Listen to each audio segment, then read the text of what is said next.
Yeah. I guess I just don't want like people who are coming into my space to feel that. It's such a gift. Like, right? I don't want you to see the on the floor. This isn't therapy. This is not therapy. This is not therapy. This is not therapy. This isn't therapy.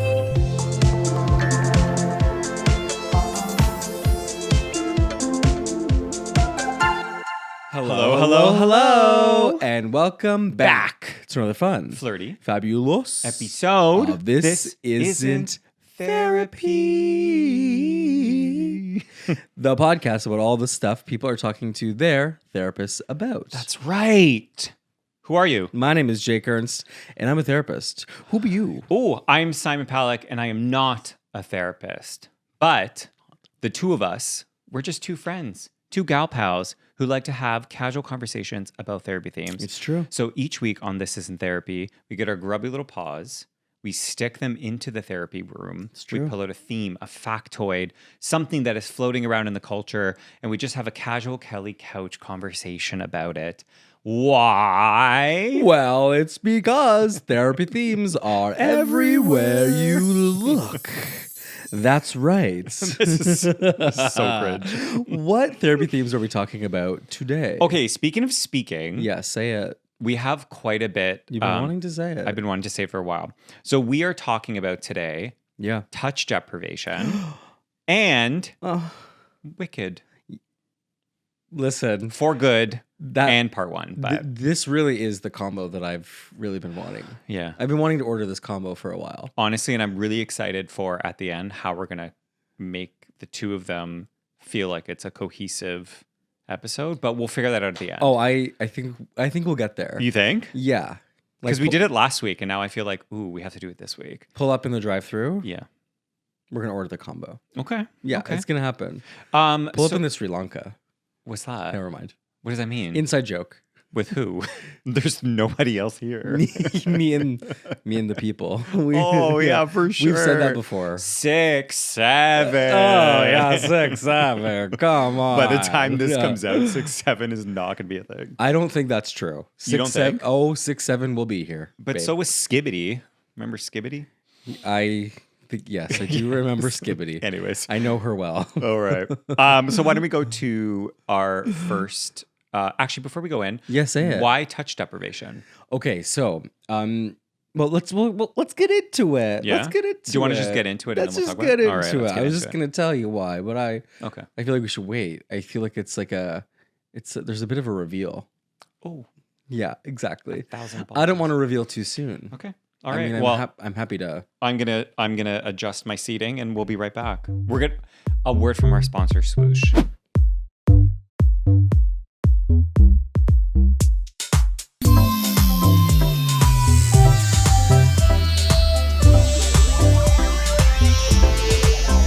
Whoa! Swoosh is crazy. And we're back.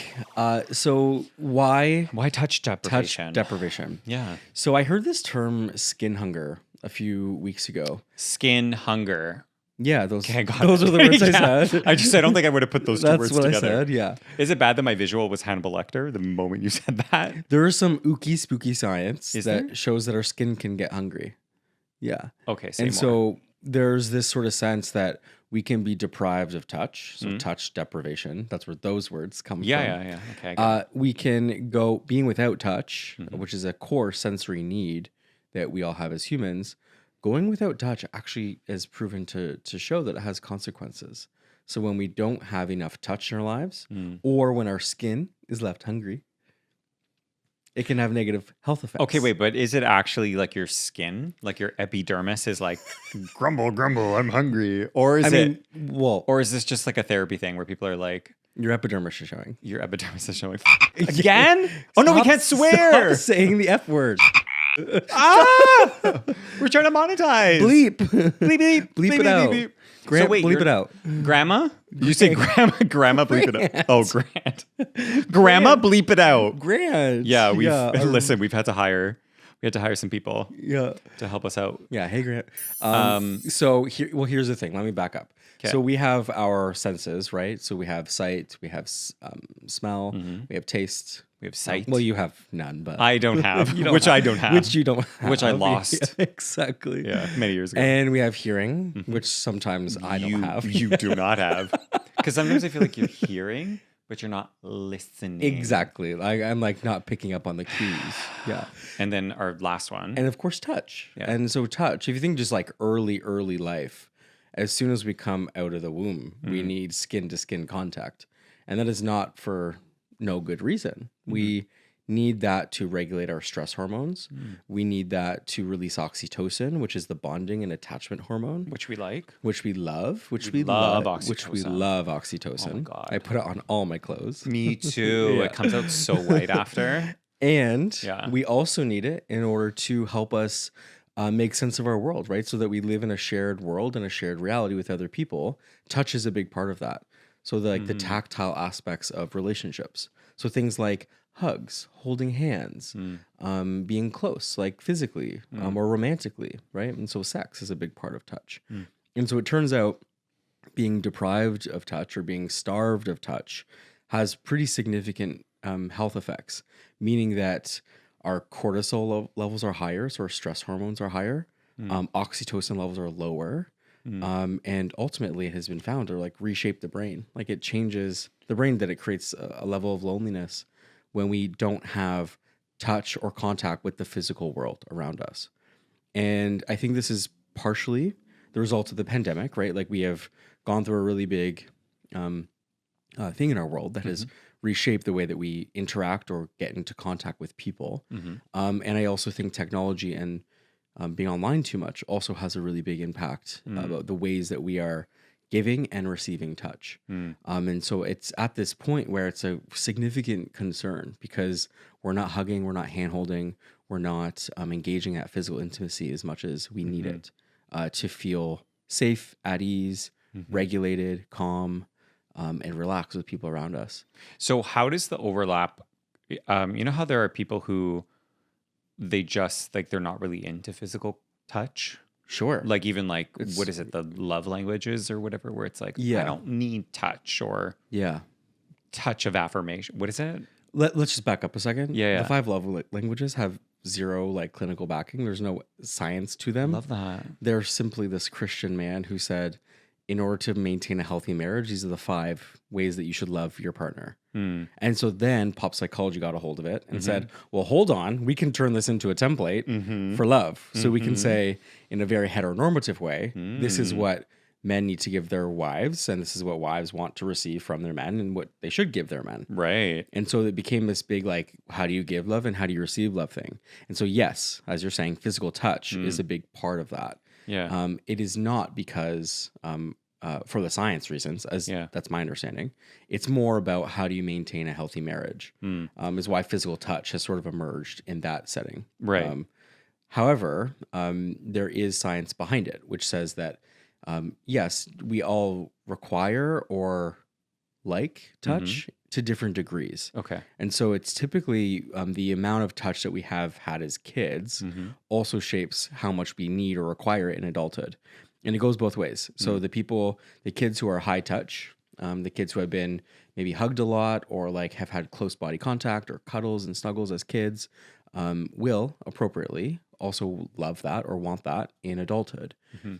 And kids who have not received any, right, who have been starved of that in childhood, may also tend to want to crave or want more physical touch in adulthood as well.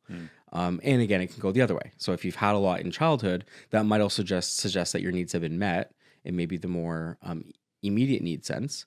And so you may not require as much in adulthood. Maybe if you feel more like kind of emotionally safe in your body or secure in your relationship, you may not need that sort of validation or affirmation in relationships. But what you're sort of saying in all of this, I love that I was just like, do you know what the love language is? You're like, hold on I was a second. like, 1 second. Wait, Let need me- to, which I love. I love when you pop off. I said 1 second. The library is open, That's my favorite thing in the world. and I do have some thoughts about that. What was the thing that you taught us last week? The thing about like, you know how it like starts off with like a meaning and a definition and then it eventually. Oh like, yes, concept creep. yeah. So concept creep. I feel like that's what happened. We just saw it happen live. Yeah. But But it sounds like regardless of the degree of touch that you need, or you tell yourself you need, we all need it. It is a essential requirement. We need to be Yes. touched, but Yes. like by other people. Yes. Okay. And so it's a biological need, it's a psychological need, and an emotional need. And so, in other words, when we don't receive touch, the brain and body notice that. And so, being someone who has a preference for low touch, that can be also a justification of avoidance for intimacy. Yeah. Is that why we're so far away? Yeah, why we can't even touch each other if we even were to like Yeah. wicked. Just to not put, yet. just to Shh, put not our, yet. just to put our fingers out. Yeah. And so I think it can be a founded conclusion around like, I'm just not someone who needs as much. But there also is a big segment of the population who goes days, weeks, months without being touched by another human. And that is really, I think, the portion of the population that I think really suffers under the touch deprivation effect that we're talking about. So it's the people who maybe don't have partners that they touch regularly, or maybe it's also the people who don't have a lot of friends that they have physical relationships with, like where Right. they're like hugging or like kissing on the cheek or holding hands and just kind of being close. And so if there isn't like kind of a culture of touch, and again, this can be across different cultures, right? Cultures have different relationships with touch themselves. Yeah. Or it can also be sort of more a feature of a friend group or a family, in that sense. So there can be like low touch or no touch families. And we're of course talking about that the type of touch that is developmentally and age appropriate and is also like the safe touch. Yeah. Right? So we're talking about like skin to skin contact.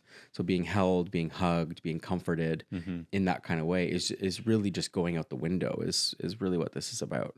Is there a value depending on who is giving it to you? So, for example, if I'm a child, a parent's touch obviously means more to me than like a teacher giving me a hug or something.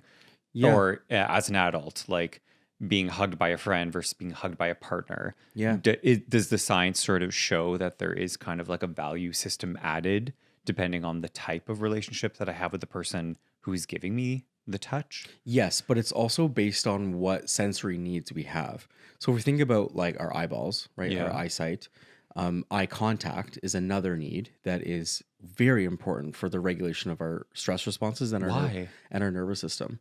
Because when we meet kind eyes, this is a more like primitive, like early thing. Sure. When we meet safe eyes, Save eye. we know that we're safe. But when you meet like evil eyes or Yeah. like scary eyes or like dangerous eyes, Yeah.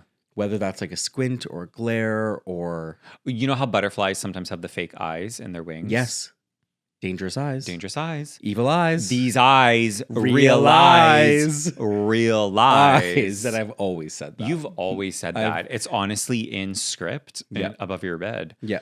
Okay. So the piece around eye contact is important, and in fact, there's some research that is showing that some kids are going the full day at school without making eye contact with an adult, How's that possible? which is I know I'm seriously also like startled by that.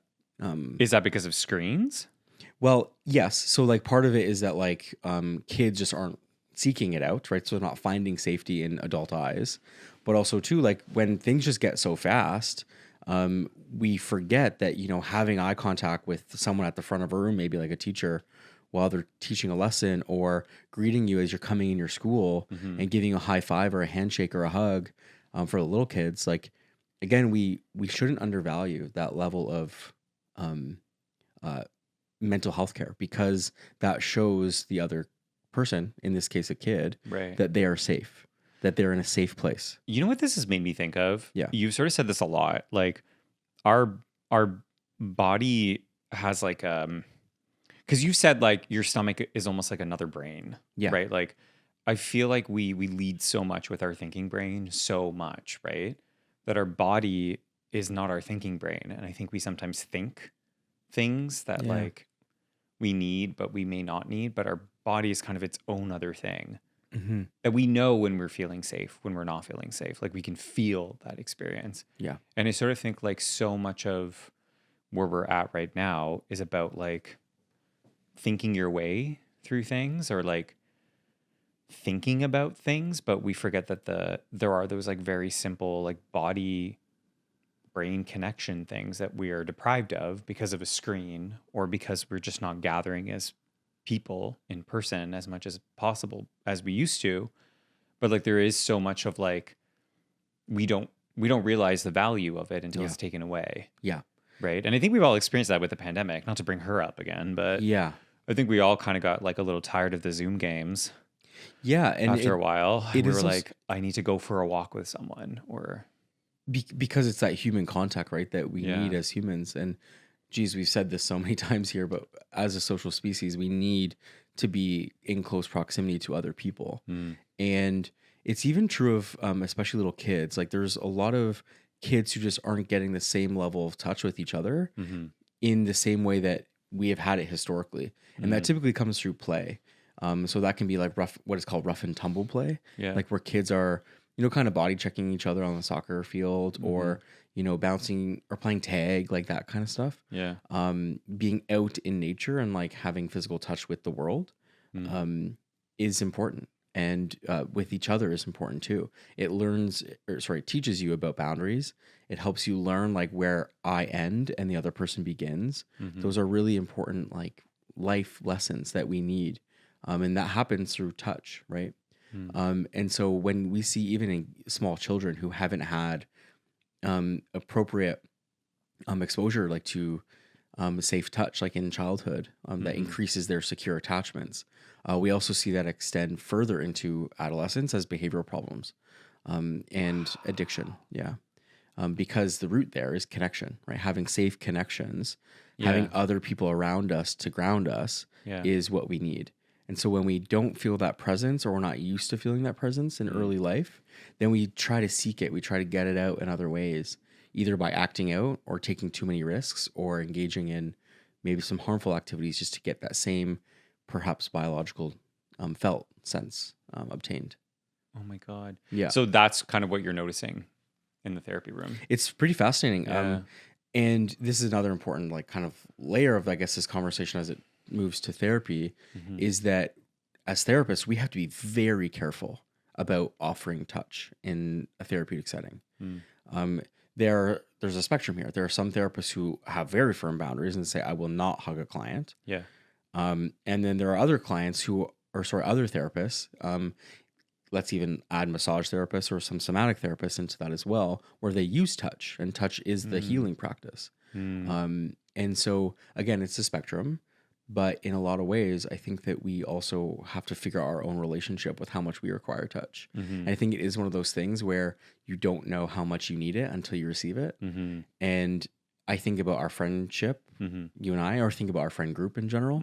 We're a very high touch friend group. Yeah. And there are some people who I see either in my clinic or even just out socially, and they don't have that same level of touch with each Sometimes other. I'm just hanging on your neck. I know. just like literally yesterday. Yeah, it was literally you yesterday. came up behind me like And a I was like, I'm releasing. My legs don't work anymore. like a monkey on my back. Yeah. I was like, there is a new person attached to me now. I needed it. I have an appendage. Sorry, it's not about you. It's about me. And that was the day I wore you as a backpack. Yeah, I love that. And what a fabulous backpack it was. Exactly.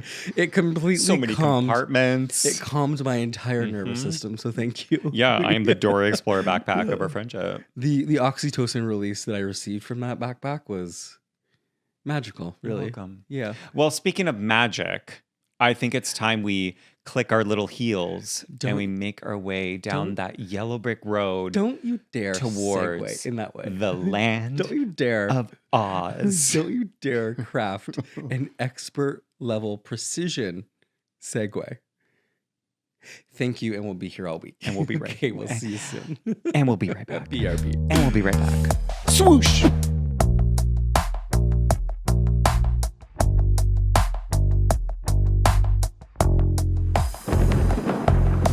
That's funny. I've heard it said Sorry, am I stealing your moment? that people come into our lives. Something people need to know about you What? is that Simon Palick is absolutely obsessed with Wicked. Yeah. And so it was only a matter of was time only before it made its way onto the program. Yeah, let me tell you something. Hold on, I need a glass of water. Yep. Sip, sip, sip. Did you get that? Yeah. ASMR. Did you And get so that? I'm trying to predict what you're gonna say, and I'm kind of like, No, Wicked came into my life oh, as a baby gay. As most people, this is a shared experience that I've had with multiple other people. But for me, it was just me having this experience where I, in high school, listened to the soundtrack and was like, "What is this?" And I became completely obsessed with it. changed for good. Changed for good. You might even just say, One could say, and to the point where it's like my whole life, my like go-to lip sync song was "Defying Gravity," you've seen it. I know that. You have seen me perform It's it. your multiple lip times. sync song. It's your karaoke song. It's your shower song. So unfortunately, and I Yeah. say this with like it's not actually a big bad deal, is because when the movie came out, it kind of like reinvigorated everyone's love of Wicked, as it should be, including mine. Everyone's. So I've had to shelve Defying Gravity as my go-to whatever because Cynthia Erivo does it too good. It's so good. I don't like It is I so can't do good. it. But that is like pure raw talent Yeah. that we are hearing. But let's bring it back to the therapy room. Yeah. Why did I want to talk about Wicked? Well, I'll tell you why. Yeah. Thank you for asking. Let me let me tell you. I think because I wanted to. No, because I think number one, it's like in the pop culture right now, but I think there's also like a really very one of the surface level themes of the film. It talks about like goodness. Yeah. Like what does it mean to be good? Mhm. What is good? What is evil? And the flip side of that, which the film kind of opens up with, which is the idea of wickedness. Like, are people born wicked or do they have wickedness thrust upon them? And that is the question. So that is the question. So I Really? kind of want to talk about that in like the therapy world, or even Yeah. just like the human world, about how do we decide like what is goodness? Is it a social like society thing? Like we decide that the social script equals this. Like we don't steal, we don't murder. Like we've decided socially, like those are the rules. Or is goodness something that's tied individually to ethics or morals or values? Or a fourth thing that I don't know the name of. Well, let's just start here. What do you think? Like, what have you arrived at so far? I don't know. That's why I'm asking you. Sure. I mean, You want me to keep talking? No. I let's. If I just like disclose for a second, I did not Like disclose? disclose. Like disclose? Let me just disclose for a second. Yeah. I have not Yes, you seen have. the stage musical Yes, you have not. Wicked. Yeah. And until I watched the movies with you, Yes. I did not know what was going to happen, Yeah. even into part 2. Yes. So I was not a good fan. Mm-hmm. And so if you want to use that definition of goodness, I don't think that I was sitting there in that movie theater being like, oh my God, I know exactly how this is going to play out. That's an interesting spin on the question. I felt as though I was going in as a new person to all of this. And obviously I loved it. I was loving it. And now I want to go see the stage show. Yeah. And I loved the music. I also loved just the production level of the movie itself, and the cast was incredible. And I did leave with the same question that we're talking about, which is like, well, what's the answer? Yeah. And so wait, what's the question again? To be a good person, right? Is like, Are people born wicked? or do wickedness thrust upon them? That's like a nature nurture question. But I think my question is about goodness. Like, is goodness following the societal norms, like the scripts that we've decided, or is goodness something about like following your ethics and your values and morals? Let me bring it to the movie, for example. So Glinda, Yeah. or Galinda, depending if you've seen part 1 or part 2. The movie, which is The movie. Wicked. Wicked. Yeah, wicked. Yes, stupid. Puppet guy. Oh, you mean wicked. But like Glinda is arguably, she is the good witch. Yeah. Right? Galinda. But she is the good witch because she follows the rules set about in Oz, right? About like what it means to be a good witch. She's like a figurehead, right? Which She represents this like archetype of goodness. Yeah. right? But she's not a bad person either, right? But she is able to sort of uphold the Oz's rules of what goodness is. Alphaba, on the other hand, is casted as like a bad witch, But morally and ethically, we sort of side, if we're watching the same movie, that she's actually standing up for, Right. the power. She's fighting against the powers Yes. that are keeping the animals oppressed. She has a cause. She has a cause. Yeah. So zoom out, take it out of Oz, is goodness in our world, that's not pink and green, is goodness, is goodness something that we decide as a society? Or is goodness something that comes from like an alignment with our morals and our ethics? Yeah, because I'm just curious about your take. well, you're using the word moral, so we should really talk about that. Okay, let's do it. That morality, Mm-hmm. right, which is sort of a measure of right and wrong Mm-hmm. and good and bad. I think there are many traditions that have our societies and cultures Mm-hmm. using this as a symbol, Mm-hmm. good and bad, of how to be the right kind of person and how you can be the wrong kind of person. Right. And so for me, it's also a question of, number one, who gets to be the judge? Mm-hmm. And traditionally, because we don't have an answer to that question, we have humans have created religions, right, and spiritual practices to also answer those types of questions around what is right, what is wrong, what is good, what is bad, right? So we have that whole evil sort of theme. We have the theme of sins, right, that represents the bad. Mm-hmm. And we also have, I think, at this moment in time, this also morally righteous aspect of this conversation too, Mm-hmm. which has a bit of. Have you heard of the term virtue signaling? Yes. I do it every day.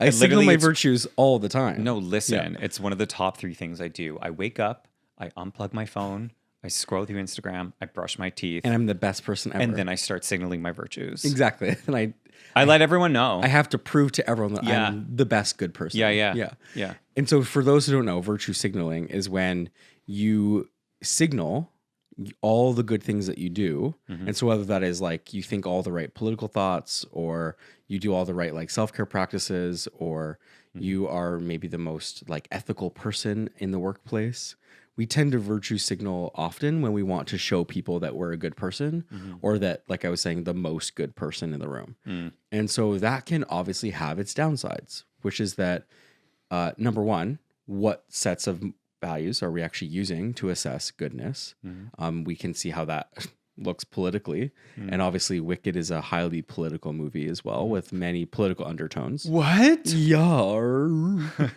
And Huh? so it kind of goes back to that question of, well, who gets to decide what is good? And for me, in like the lens that I view the world through, which is largely through my career of like psychology and social work and psychotherapy, Mm-hmm. I think that there are many like layers of what is healthy and what is unhealthy, right? And who gets to kind of be the arbiter and the judge of if what you're doing is healthy and right and good, or if what you're doing is wrong and unhealthy and harmful. And I find that to be a really tough spot to be in because, again, that's not therapy. That isn't what therapy is. We are not the person in the room who's the mediator of, what you should be doing and what you shouldn't be doing. We are not in the business of advice giving. So therefore, even when friends come to me and like, well, what should I do in this situation? Or when clients come and they say, what should I do? Again, because we don't provide advice, we provide treatment and healing. Yeah. They're just two different things. So I think this question of like what is good and what is bad kind of does have its many layers to it, because again, I come back, who gets to decide? And obviously, if we look back to the way the world has progressed, we know who typically has gotten to decide these things. Right. So it's Say it. the Labubu's. I knew it.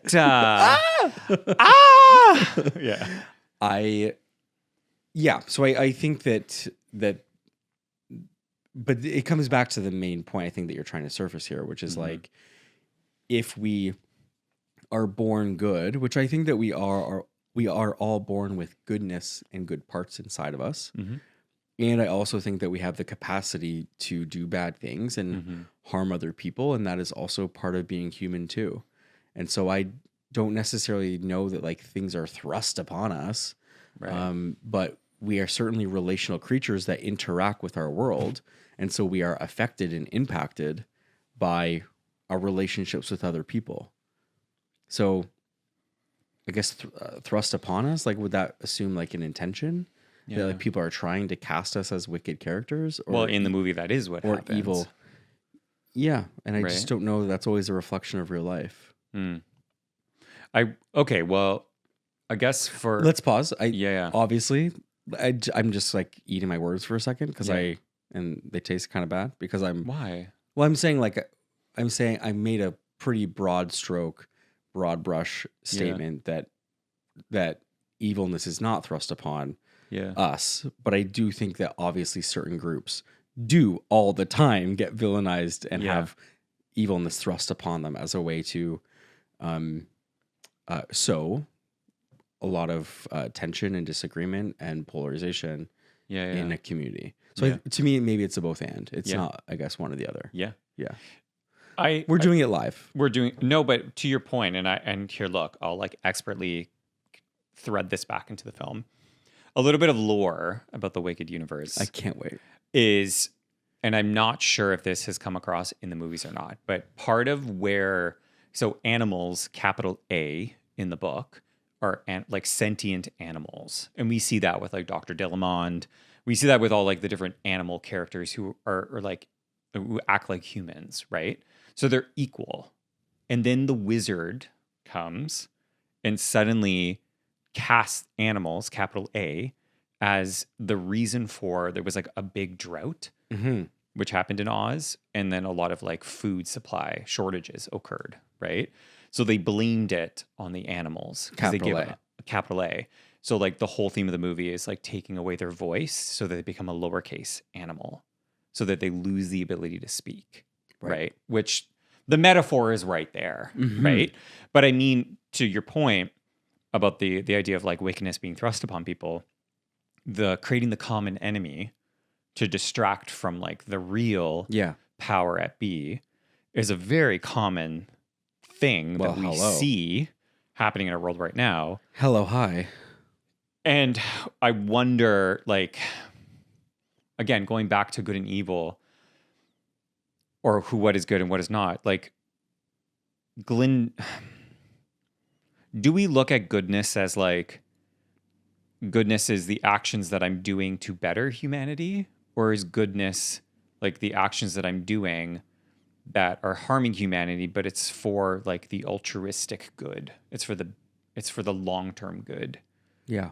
But how is there like a definitive thing that we can be like, as individual people who are trying to survive in this world, this feels good. Like what I am doing is good. And it's not because of someone's telling me it's good. Or am I supposed to be checking in with like the larger culture to be like, well, culture is telling me this is good, so do that? Or is it? I think what I was trying to say before was that I think both groups, if we just make it into two groups, What are the two groups? I mean, someone who's doing good and someone who's doing bad. Okay. I think both would say that they have their own version of I'm doing good. Yeah. I'm doing the right thing. Yeah. So I guess I'm just trying to figure out like, is there like almost like a, what is it, like an objective? This is good. I'm asking Like- the exact same question around Okay. like who gets to decide? Yeah. Who is like the judge of, because again, like even if you think politically, right? Like I think if we look at two parties, let's say, Yeah. both of them think that they are doing the right thing and both of them think that they're doing good. Yeah. And so, it does become this sort of question of what is the right thing. Personally, I believe that history judges, and history is the best arbiter of right and wrong and good and bad. Yeah. But she always arrives too late.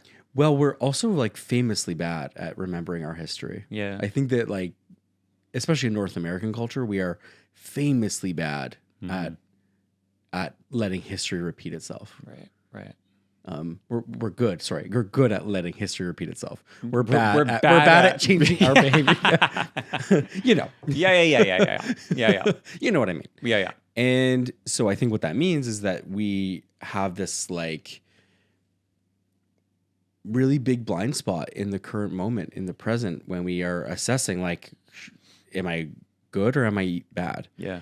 And personally, we just know that like that in psychology and for mental health, when we're constantly criticizing and judging ourselves, that is a not good practice. That is not healthy. And at the same time, there are probably really good intentions and protective intentions behind why we do that to ourselves and why we do that to other people.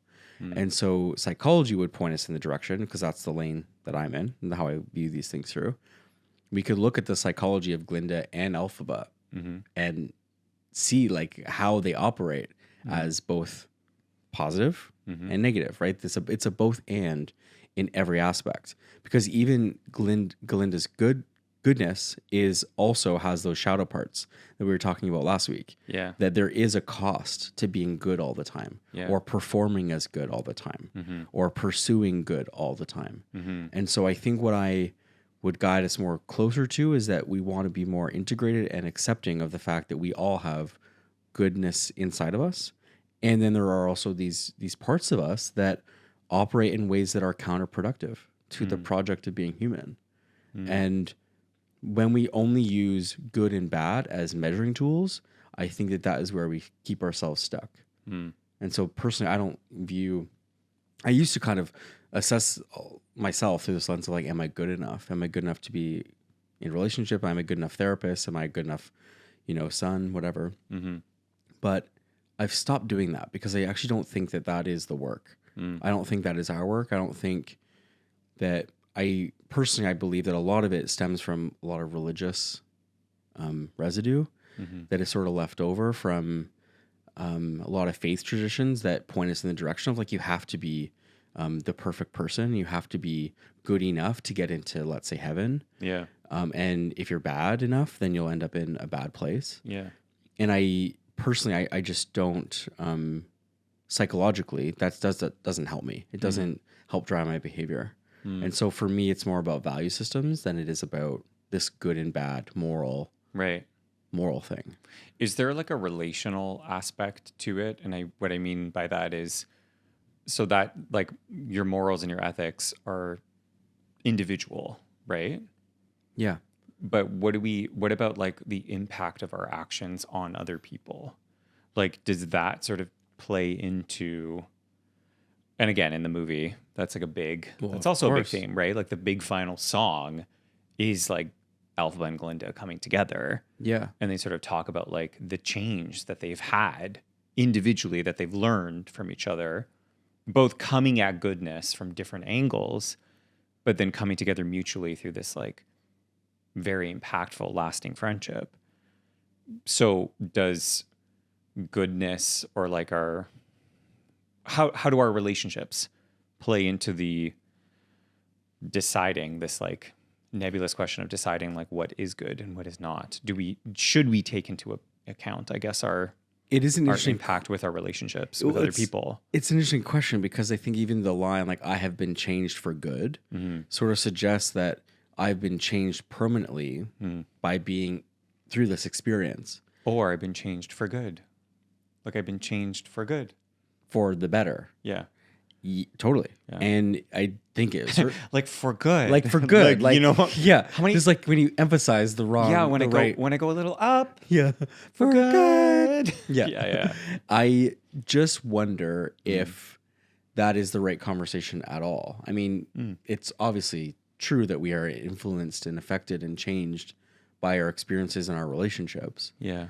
But I don't know that we all need to be pursuing this end point of I have to become good and I have to be the best at something. Yeah. And so I think that might just be sort of this reinvention of perfectionism that is not healthy. Interesting. I'm more on side with let's embrace all parts of ourselves.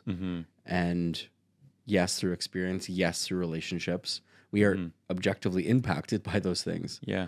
And we also have to figure out, like, am I going to let that tip the scale into a pattern or a cycle of behavior that impacts other people severely negatively? I think we see that playing out in the culture, right? The people that are not aware of or care how their behavior impacts other people. Right.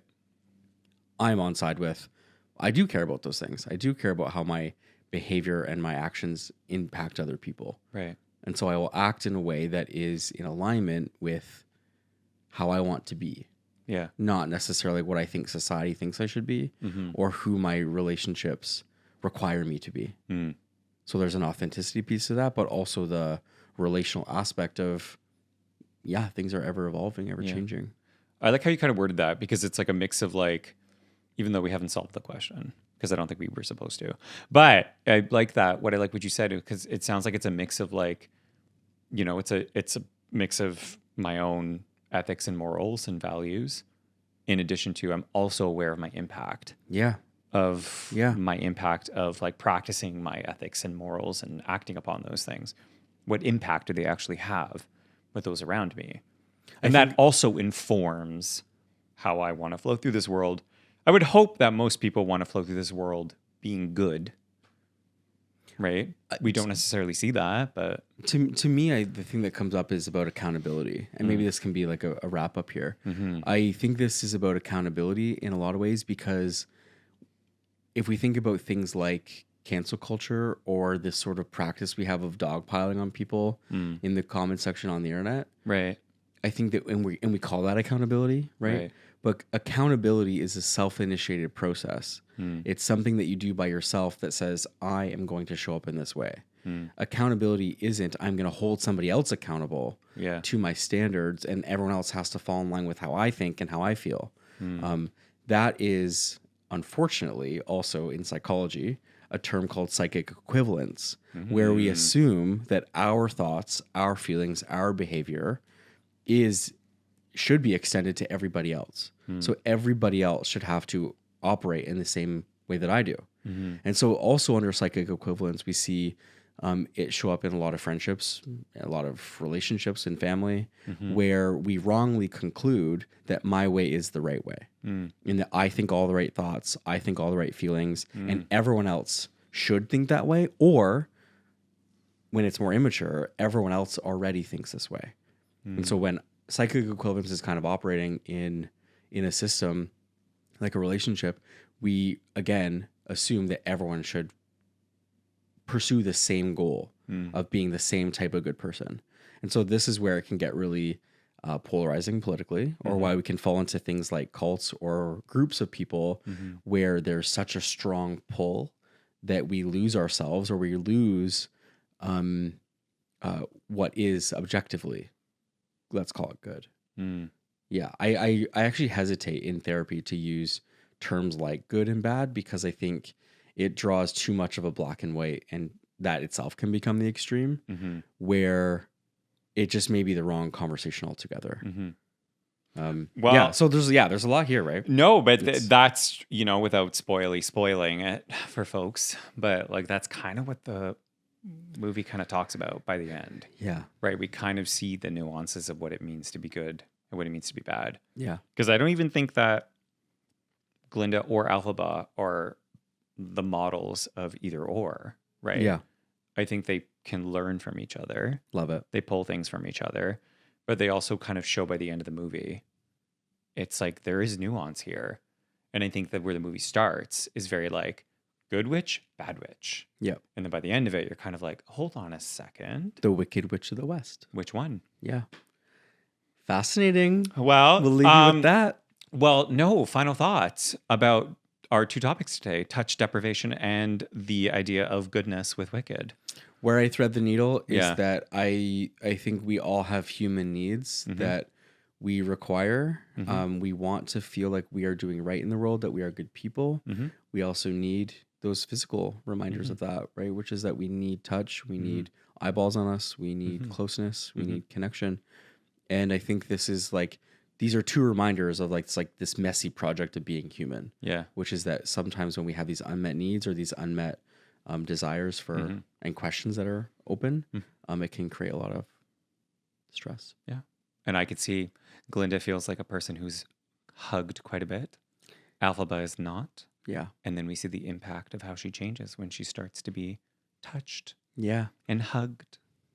Oh, look at that. There was a thread. So warm. I And it love was it. just woven in. We just found it lying there. It was just there on the floor. And I was just like, Jake, are you going to pick it up or should I pick it up? Listen, we are constantly pulling threads, and we'll continue to in our last segment. Okay, well, let's go. Okay, BRB. A word from our sponsor. Bye.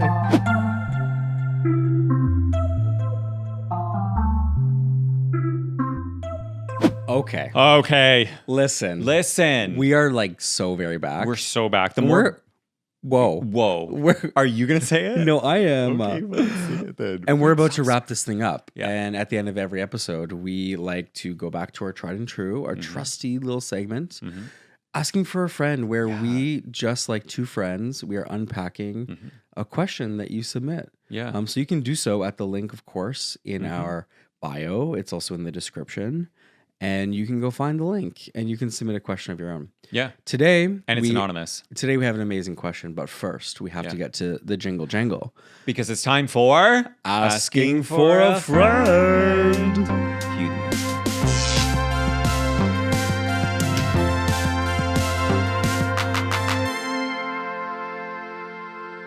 I just love how that jingle jangles.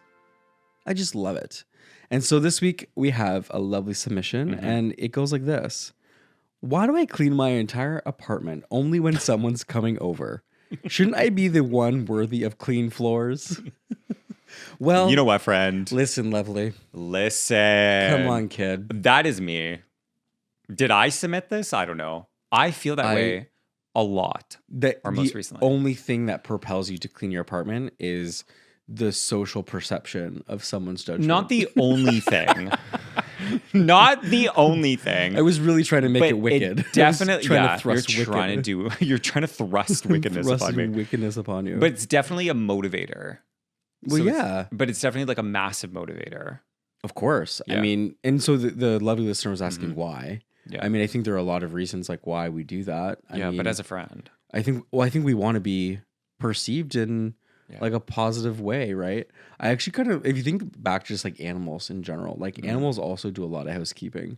They do a lot of like cleaning their dens. And oh my like, God, I making remember my sure- hamster used to do that. Yeah, like just like, and it's part of, I think, a routine and like health rituals. We want to obviously maintain cleanliness. And I think part of that is also like signaling that to the group. So like when our friends or family come over, we have to also show people like, see, I'm okay. I'm being mature. I'm Is that it? being an adult.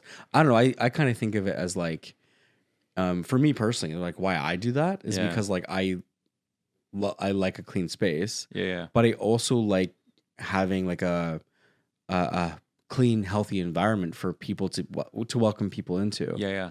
You know, like I don't want to have dirty dishes everywhere. Yeah. I actually don't think it's that deep. Like it's interesting. I'm reading the question, by the way. I'm not on my phone. But like I find that why do I clean my entire apartment only when someone's coming over?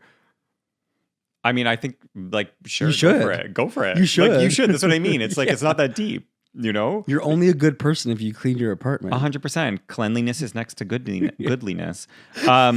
Shouldn't I be think worthy of clean floors? Yeah, totally. It's so funny because when Why did you try so hard there to not say godliness? I don't know. Cleanliness is... Well, because I was trying to connect it to wicked, like okay. goodliness. I thought you were trying to avoid saying cleanliness is next to godliness. Godliness, because I was like, no, I'm secular. I was like, you know the virtue. No. Signal the virtue. Fine.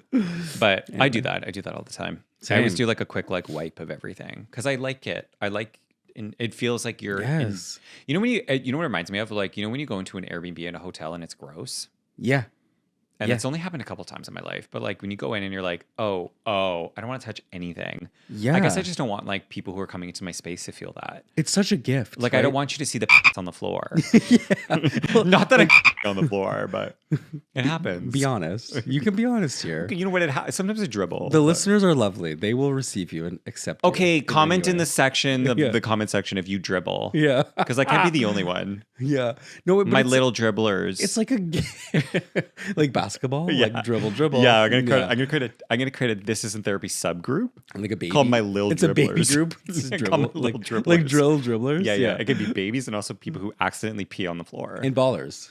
I Ballers. love that. But it's like a gift. Like when you like give someone a clean apartment. Like also and oppositely, like when you walk into a gross apartment, you're like, You're like, ew, are you Martha. okay, Martha? Ew, Martha, I know you just came out of from jail, but like You're like, ew, Martha. Like- You're supposed to, you like of all Swift, people, like Swiffer, just a little bit. you of all people, Come on. you're the woman who taught housekeeping to America. Yeah. Like, go put your garden tools in the dishwasher. Come on, Martha. Don't leave them in the sink. Listen, come on. Listen, you taught us all how to turn a toilet seat into a Christmas wreath. Like, what are you doing, Martha? Martha.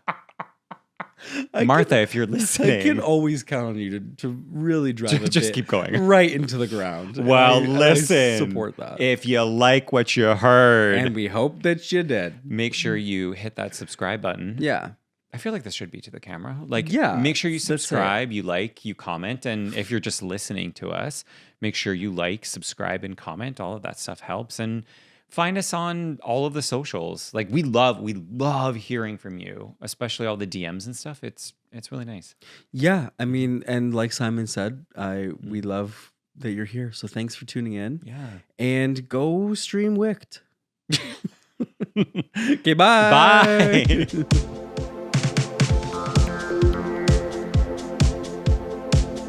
This isn't therapy. We don't have to clap. Clap. Oops. Ah.